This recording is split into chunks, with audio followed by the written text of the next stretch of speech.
Assalamualaikum warahmatullahi wabarakatuh. Perkenalkan, nama saya Putri Febri Nur Hidayah dengan NIM 212303101060. Di sini saya akan menjelaskan tentang muskuloskeletal system yang terdiri dari tulang, sendi, otot, tendon, bursa, ligamen, dan kartilago. Yang pertama, tulang. Tulang manusia terdiri dari banyak sekali tulang, mencakup 1. Tulang tengkorak atau neurokranium, berjumlah 1, berfungsi untuk melindungi otak. 2. Frontal atau tulang dahi atau tulang depan, berjumlah 1, berfungsi menopang bagian depan dan belakang tengkorak. Bagian luar dalam struktur tulang ini berbentuk pipih dan bagian dalamnya cekung. Fungsi utama tulang depan adalah melindungi otak dan menopang struktur kepala seperti rongga hidung dan mata. Yang ketiga, sphenoid atau tulang baji, berjumlah 1. Tulang ini tidak beraturan, berada di tengah tengkorak, tepatnya di bawah tulang dahi dan di depan tulang oksipital. Tulang ini mencakup lebar tengkorak dan membentuk sebagian besar dasar tengkorak manusia, berfungsi untuk melindungi struktur otak dan saraf. Selain itu, bagian belakang tulang ini juga berperan dalam proses mengunyah dan berbicara. 4. Nasal atau tulang hidung, berjumlah 2, terletak di bagian tengah atas wajah, tepatnya di antara tulang dahi dan tulang rahang atas. Tulang ini membentuk jembatan hidung yang ukuran serta bentuknya kecil dan lonjong, tetapi bisa berbeda-beda pada setiap orang. Berfungsi untuk mengikat tulang rawan yang membentuk kontur hidung manusia. 5. Zigomatik atau tulang pipi atau tulang malar, berjumlah 2, terletak tepat di bawah kedua mata. Tulang ini berbentuk seperti persegi panjang yang menjulur ke atas ke sisi luar mata dan ke bawah di dekat hidung. Berfungsi untuk membentuk struktur pipi di wajah. 6. Mandibula atau tulang rahang bawah, berjumlah 1. Tulang ini merupakan satu-satunya tulang wajah yang bisa bergerak, yang dapat membantu menggerakkan mulut, seperti mengunyah makanan. 7. Temporal atau tulang pelipis, berjumlah 2, terletak di bawah setiap tulang parietal. Tulang ini merupakan sepasang tulang yang berbentuk tidak beraturan dan mengelilingi bagian tengah dan dalam telinga. Berfungsi untuk membentuk struktur tengkorak sekaligus melindungi otak besar dan membran di sekitarnya. 8. Lakrimal atau tulang air mata, berjumlah 2. Tulang lakrimal adalah tulang terkecil di wajah. Tulang ini turut membentuk dinding rongga mata bagian tengah di dekat hidung dan termasuk bagian dari sistem produksi air mata yang membentuk struktur dan menopang mata. 9. Etmoid atau tulang tapis, berjumlah 1. Tulang etmoid adalah salah satu tulang yang paling kompleks yang terletak di antara kedua mata. Tulang ini hanya seukuran es batu, beratnya ringan dan berbentuk seperti spons yang membantu membentuk rongga mata dan rongga hidung. 10. Konka, berjumlah 2, berfungsi untuk melindungi hidung dengan mengatur temperatur dan kelembapan udara yang masuk saat bernafas serta menyaring benda-benda asing yang terhirup bersama udara masuk. 11. Maksila atau tulang rahang atas, berjumlah 2, berbentuk piramida yang menyatu di tengah. Kedua tulang ini terletak di bagian tengah wajah yang memisahkan rongga hidung dan mulut. Tulang ini berisi sinus maksilaris yang ada di setiap sisi hidung, berfungsi membantu menegaskan bentuk wajah. Selain itu, tulang ini merupakan tempat tumbuhnya gigi atas serta membentuk langit-langit mulut. Dengan begitu, tulang ini juga berperan besar dalam mendukung proses mengunyah dan berbicara. 12. Hyoid, berjumlah 1, merupakan tulang yang tidak memiliki hubungan langsung dengan tulang lainnya, namun terhubung dengan kranium dan mandibula melalui perlekatan otot, sehingga posisinya dipengaruhi oleh otot yang melekat. 13. Parietal atau tulang ubun-ubun, berjumlah 2, terletak di kedua sisi kepala, tepatnya di belakang tulang depan, berfungsi untuk melindungi otak sekaligus menopang struktur kepala termasuk hidung dan mata. 14. Oksipital atau tulang pipi, berjumlah 1. Oksipital adalah tulang pipih berbentuk trapesium yang terletak di bagian tengkorak paling belakang. Tulang ini memiliki lubang yang bertindak sebagai penghubung antara sumsum tulang belakang dan otak.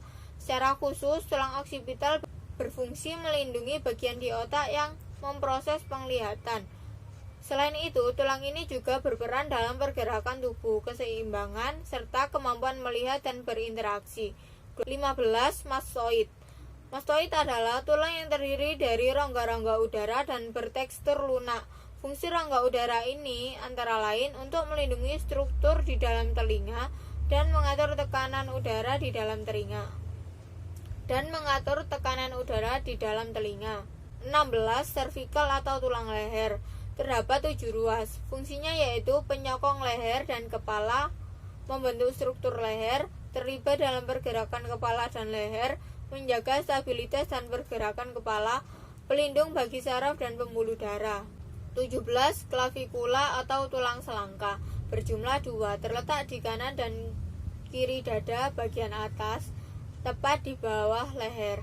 Bentuk tulang ini adalah memanjang dan posisinya melintang, menghubungkan tulang dada dengan lengan. Salah satu fungsi penting tulang selangka adalah menopang lengan agar bisa bergerak secara leluasa. 18. Humerus atau tulang lengan. Berjumlah 2, merupakan tempat melekatnya 13 otot dan ligamen yang menggerakkan tangan dan siku. 19. Radius atau tulang pengumpil. Berjumlah 2, tulang ini menyambungkan siku dengan tangan di sisi ibu jari, berfungsi untuk mengatur pergerakan tangan bagian bawah. 20. Ulna atau tulang hasta. Berjumlah 2, merupakan tulang panjang di bagian medial lengan bawah, sejajar dengan tulang pengumpil. Fungsi tulang hasta adalah untuk mendukung aktivitas tangan secara keseluruhan. 21. Karpal atau tulang pergelangan tangan. Berjumlah 16, berfungsi sebagai penghubung antara tulang tangan dengan tulang lengan bawah. 22. Metakarpal atau tulang telapak tangan. Berjumlah 10, berfungsi sebagai penghubung antara tulang pergelangan tangan dan jari-jari tangan. 23. Phalanx atau tulang jari tangan. Berjumlah 28, berfungsi untuk menghubungkan beberapa persendian pada tulang jari-jari tangan, memberi struktur pada telapak tangan. 24. Skapula atau tulang belikat. Berjumlah 2, berbentuk seperti segitiga dan terletak di tubuh bagian belakang atas. Tulang belikat dapat bergerak dengan bantuan 3 otot, yaitu otot trapezius, levator, dan rhomboideus. Berfungsi untuk membantu pergerakan bahu, menyeimbangkan persendian bahu, mendukung pergerakan dada, dan penyambung tulang. 25. Costae atau tulang rusuk. Berjumlah 24, 7 pasang tulang rusuk sejati atau costae vera, 3 pasang tulang rusuk palsu atau costae sporia, 2 pasang tulang rusuk melayang atau costae fluctuantes. Merupakan struktur utama dari rongga dada yang melindungi organ vital dada, yakni jantung dan paru-paru yang berfungsi untuk membantu pernafasan. 26. Sternum atau tulang dada. Berjumlah 1, berfungsi untuk melindungi organ dada dari cedera. 27. Processus siphoideus atau tulang tajuk pedang. Berjumlah 1, merupakan bagian tulang dada paling bawah yang terletak pada daerah ulu hati, berfungsi sebagai pelindung organ yang ada di bawahnya, yaitu jantung dan pembuluh darah besar, sebagian kecil hati, kerongkongan, serta sebagian kecil lambung. 28. Torakal atau tulang punggung. Berjumlah 12 ruas, berfungsi sebagai penyangga kepala, bahu, dan tubuh manusia agar mampu berdiri tegak, duduk, berjalan, dan bergerak dengan fleksibel. Tak hanya itu, struktur tulang belakang berperan besar dalam melindungi sumsum tulang belakang dari cedera. 29. Lumbal atau tulang pinggang. Berjumlah 5 ruas, berfungsi untuk menopang bagian atas tulang belakang dan terhubung ke panggul. 30. Sakrum atau tulang kelangkang. Berjumlah 5 ruas, merupakan penghubung tulang belakang ke panggul dan juga menjadi tempat yang memungkinkan bagi sepasang pinggul. 31. Pachygeus atau tulang ekor. Berjumlah 4 ruas. Tulang ini berperan dalam menahan beban dan menjadi pusat gravitasi yang baik. 32. Pelvis atau tulang panggul, terletak di bagian bawah perut dan antara kedua tulang pinggul. Berfungsi sebagai penyangga berbagai organ dalam sistem pencernaan dan reproduksi. Selain itu juga menjadi penyambung antara tubuh bagian atas dan bawah. 33. Ilium atau tulang usus, terdiri dari dua buah yakni kiri dan kanan. Fungsinya adalah menyokong berat badan dan postur tubuh sebagai titik jangkat otot, tendon, dan ligamen, dan melindungi organ-organ bagian dalam. 34. Acetabulum. 35. Isium atau tulang duduk, berada di bawah ilium dan di samping pubis. Tulang ini tebal karena terbentuk dari dua tulang yang menyatu dan melingkar, berperan dalam proses persalinan saat kepala janin mulai bergerak melalui jalan lahir. 36. Pubis atau tulang kemaluan, berada di bagian bawah pinggul atau tulang kelamin. Gabungan antara dua tulang pubis dari dua sisi pinggul disebut simfisis pubis, yaitu sendi tulang yang berfungsi melindungi alat kelamin wanita. 37. Femur atau tulang paha, berjumlah 2, merupakan tulang terbesar dan terkuat, berfungsi sebagai tempat melekatnya otot dan pigmen sehingga membuat manusia dapat berjalan dan menyokong tubuh yang sangat berat. 38. Patella atau tempurung lutut, berjumlah 2, berbentuk segitiga kecil yang terletak antara tulang paha dan tulang kering, berfungsi untuk melindungi persendian lutut. Selain itu sebagai penyambung otot pada bagian depan dengan tulang kering. 39. Tibia atau tulang kering, berjumlah 2, merupakan salah satu tulang terbesar kedua pada bagian tungkai kaki sebagai penyambung lutut dengan bagian pergelangan kaki. Tersambungnya lutut dan pergelangan kaki dapat membuat orang menggerakkan pergelangan kaki. 40. Fibula atau tulang betis, berjumlah 2, berada di tungkai bawah yang dihubungkan melalui ligamen dengan ujung tulang kering. Berfungsi untuk menstabilkan tubuh ketika berdiri, menyangga otot-otot tungkai bawah, menopang berat badan, dan menggerakkan pergelangan kaki. 41. Tarsal atau tulang pergelangan kaki, berjumlah 14, berfungsi menahan tubuh ketika tumit menyentuh tanah, yakni saat berjalan. 42. Metatarsal atau tulang telapak kaki, berjumlah 10, berfungsi sebagai penahan bebas utama di kaki saat berdiri atau berjalan. 43. Phalanx atau tulang jari kaki, berjumlah 28, berfungsi sebagai penjaga keseimbangan ketika bergerak, terutama saat berlari atau berjalan, dan memberi struktur pada telapak kaki. 44. Calcaneus atau tulang tumit, berfungsi untuk menyangga berat badan terutama ketika sedang berjalan atau berlari. Kemudian yang kedua, sendi. Sendi manusia terbagi menjadi 3, yaitu sendi mati, sendi kaku, dan sendi gerak. Sendi gerak memiliki 6 klasifikasi. Macam-macam sendi yaitu sendi putar, sendi geser, sendi pelana, sendi engsel, sendi gulung, dan sendi peluru. Yang selanjutnya, otot. Otot adalah jaringan kontraktil salah satu dari 4 macam jaringan dasar. Jaringan ikat otot, saraf, dan jaringan epitelial. Terdapat 3 jenis otot, yaitu otot luri atau skeletal, otot polos, dan otot kardiak atau otot jantung. Selain itu, di dalam tubuh manusia banyak sekali otot yang mencakup 1. Occipitofrontalis, berfungsi untuk menutupi bagian tengkorak. 2. Sternocleidomastoid, yaitu salah satu otot leher terbesar yang menonjol dari leher bagian depan berhubungan dengan otot trapezius. Utamanya, otot ini berperan dalam merotasi kepala ke sisi berlawanan dan memfleksikan atau menekuk leher. 3. Deltoid adalah otot yang membentuk struktur bulat pada bahu manusia. Dinamakan deltoideus sebab bentuknya mirip seperti alfabet Yunani delta atau segitiga. 4. Pectoralis major adalah otot besar tebal seperti kipas yang menutupi sebagian besar bagian depan dada. Berfungsi untuk memutar lengan ke arah dalam dan juga menengahkan lengan, menarik lengan melalui dada, dan merapatkan lengan ke dalam. Yang kelima, recto abdominis adalah salah satu otot penyusun abdomen, otot yang membuat perut six-pack atau kalau bahasa gaulnya disebut roti sobek.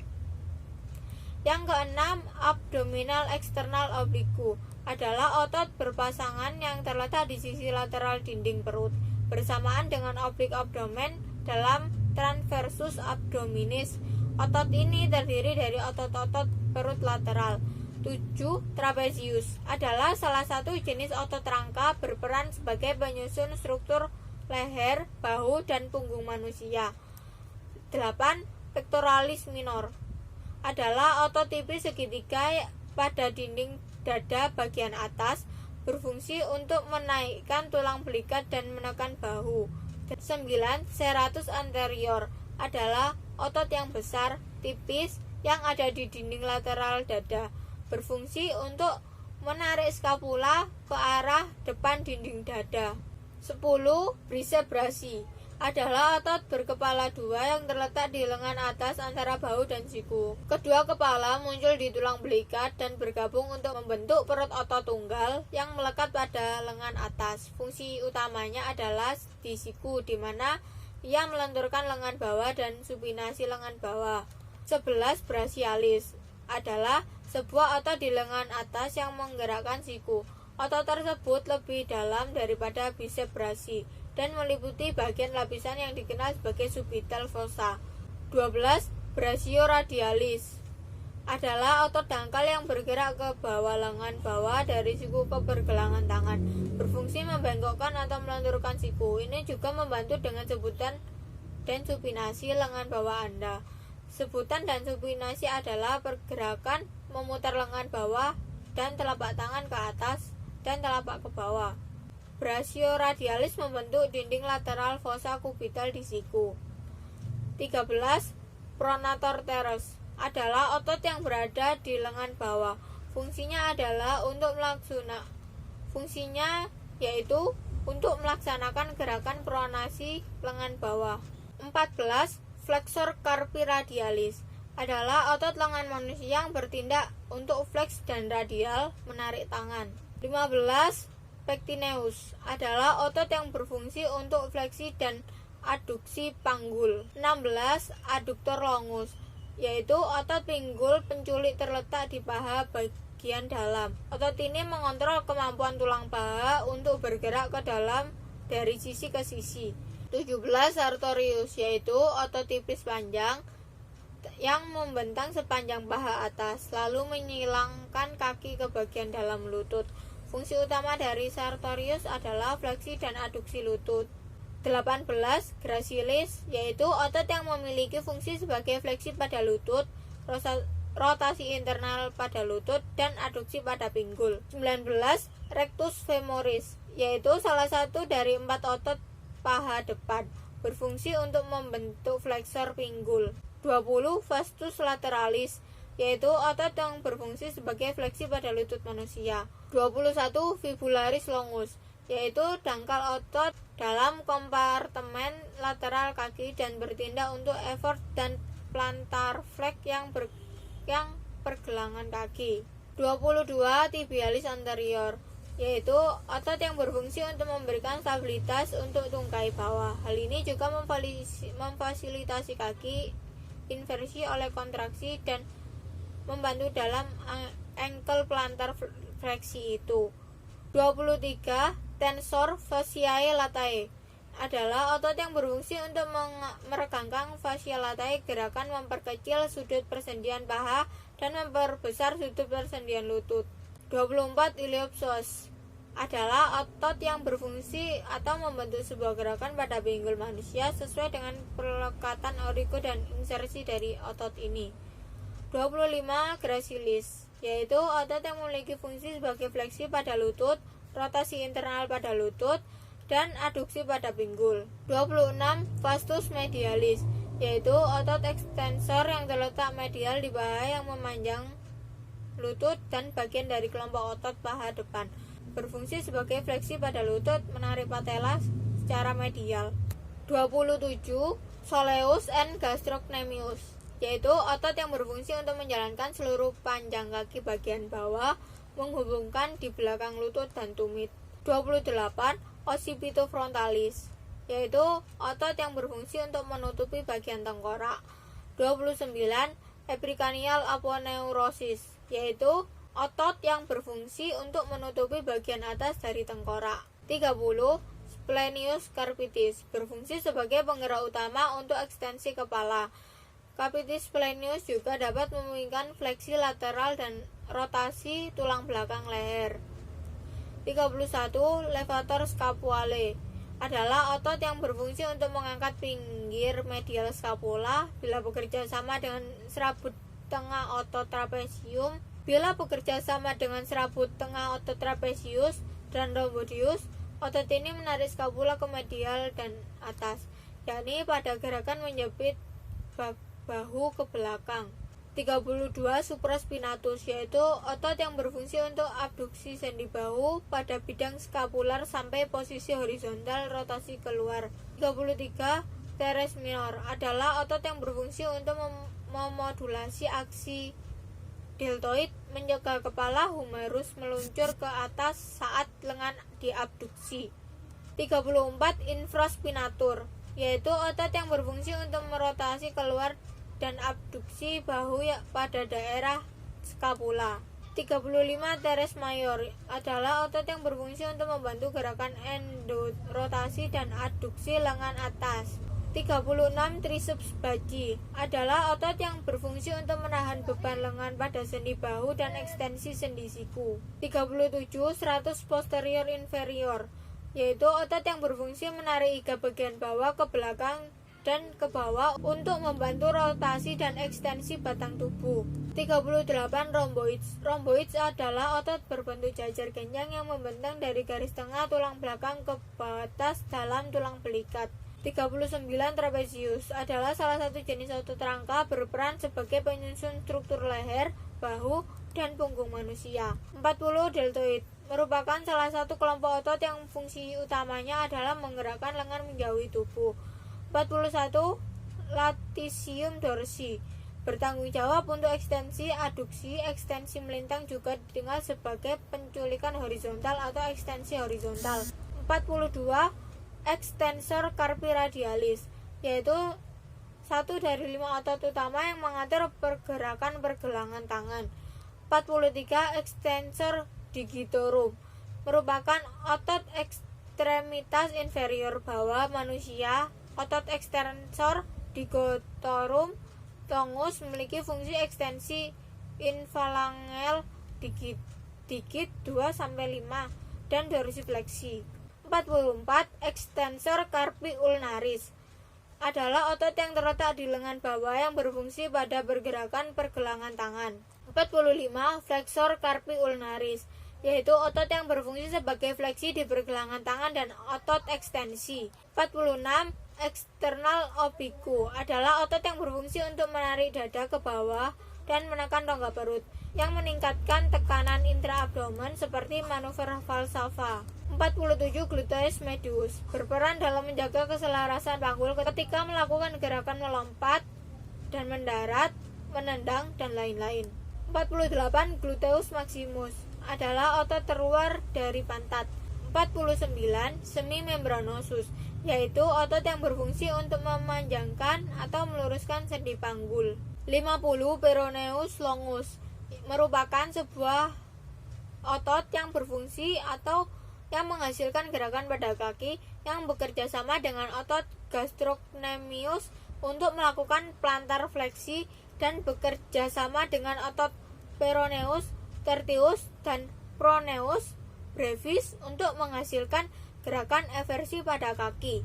51. Tibialis posterior adalah otot yang berfungsi untuk memberikan stabilitas untuk tungkai bawah. 52.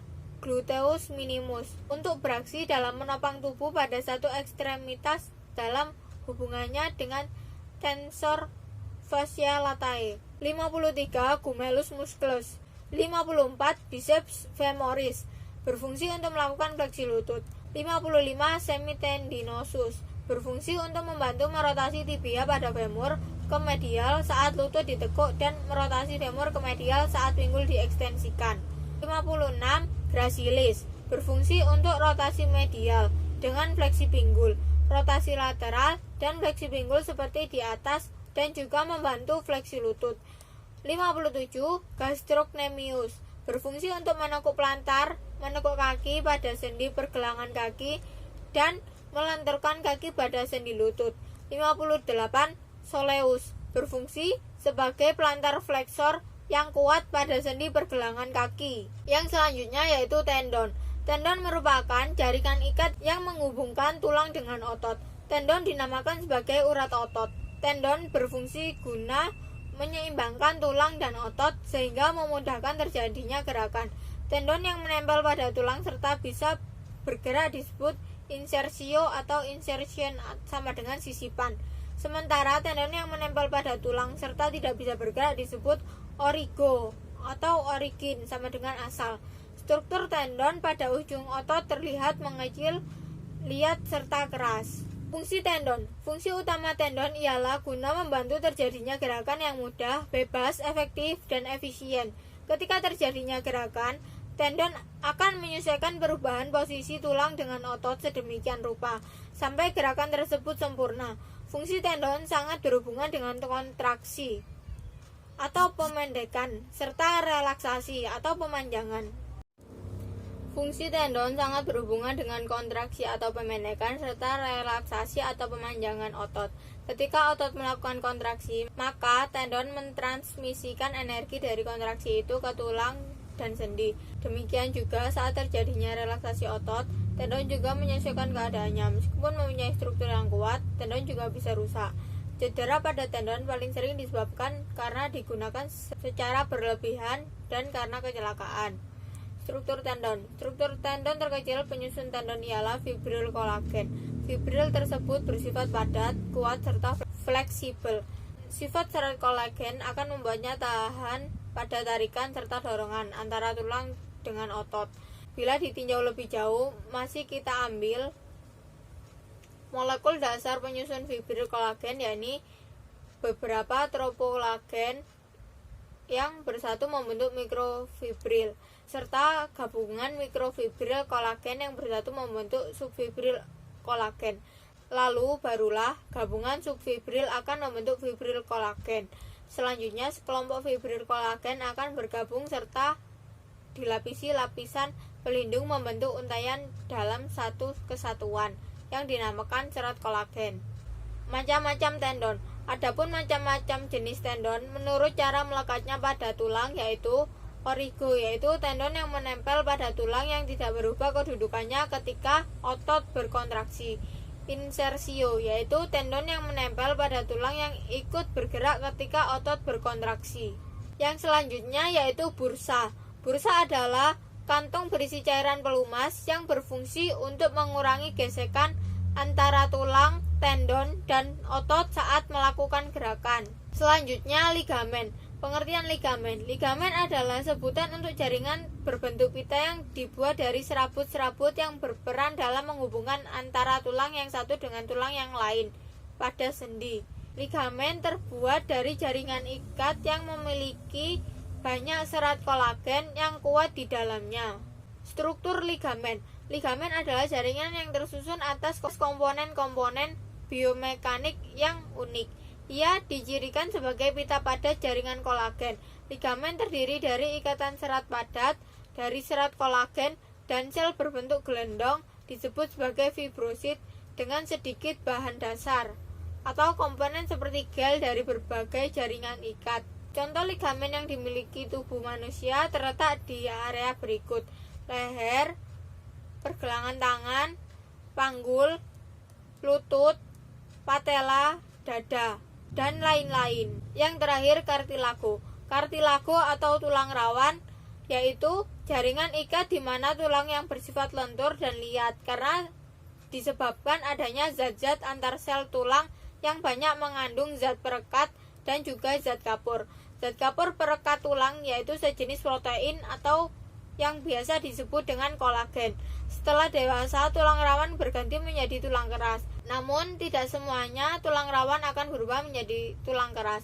Untuk orang dewasa, tulang rawan terdapat di hidung, telinga, ujung-ujung tulang keras, dan sendi atau tempat sambungan antar tulang lainnya. Struktur tulang rawan. Seperti yang dijelaskan di atas, tulang rawan atau kartilago merupakan suatu jaringan ikat yang menyusun sistem gerak jaringan tulang rawan yang tersusun dari sel-sel tulang rawan. Pada bagian sel-sel tulang rawan kemudian mengeluarkan matriks yang disebut dengan kondrin. Matriks bisa membuat tulang rawan yang bersifat lentur, kuat, serta licin. Tulang rusuk penyusun rongga dada bisa bergerak dengan bebas mengikuti pemekaran paru-paru saat bernafas itu karena kelenturan tulang rawan pada tulang-tulang rusuk. Fungsi tulang rawan: 1. Menjadi penyokong pada jaringan atau organ lunak. 2. Sebagai penyusun sendi. 3. Sebagai pertumbuhan dan pembentukan tulang keras. Jenis-jenis tulang rawan: 1. Tulang rawan hialin. 2. Tulang rawan fibrosa. 3. Tulang rawan elastin.